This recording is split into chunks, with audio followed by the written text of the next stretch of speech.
everyone, happy Wednesday. Welcome to another episode of Quotes to Live By from Inspirational Goods. I'm Lauren Iyer, and each week I pick a quote that will hopefully give you a little bit of inspiration and something positive to think about in your everyday life that hopefully influences you in that positive way.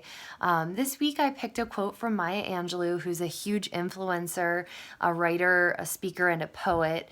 And I picked this quote not only because I think it's just beautifully written, but I think I love the analogy and I love how it relates to our lives and how we should see things. So the quote goes, "We delight in the beauty of the butterfly, but rarely admit the changes it has gone through to achieve that beauty."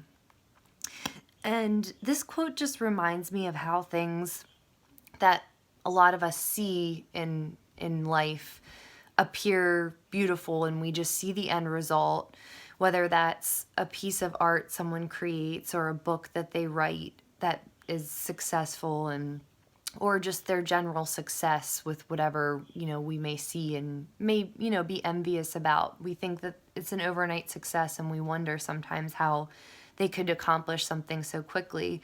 But just like a butterfly goes through all its life stages from the egg through the cocoon to finally hatching and becoming this butterfly and having wings, we don't realize that life with everything is a process.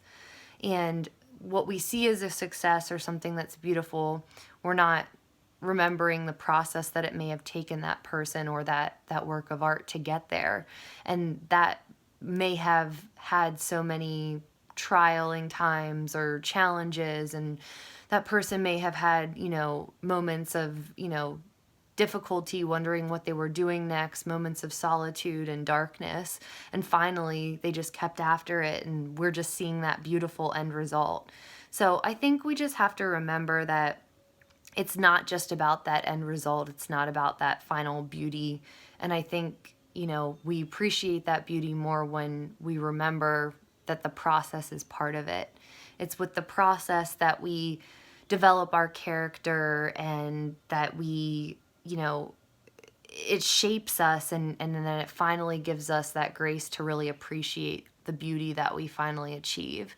So if you're feeling frustrated, if you're seeing other people's successes and wondering how did they become so great overnight or so beautiful overnight, just remember that they had a process to get there. And also remember that for yourself too, that it's a process, and try to enjoy that journey and process as much as you can, because you're definitely going to appreciate that end result even more. So I hope that this gives you a little bit of inspiration or something to think about this week. And thank you for listening, and I will see you again next week. Bye. Take care.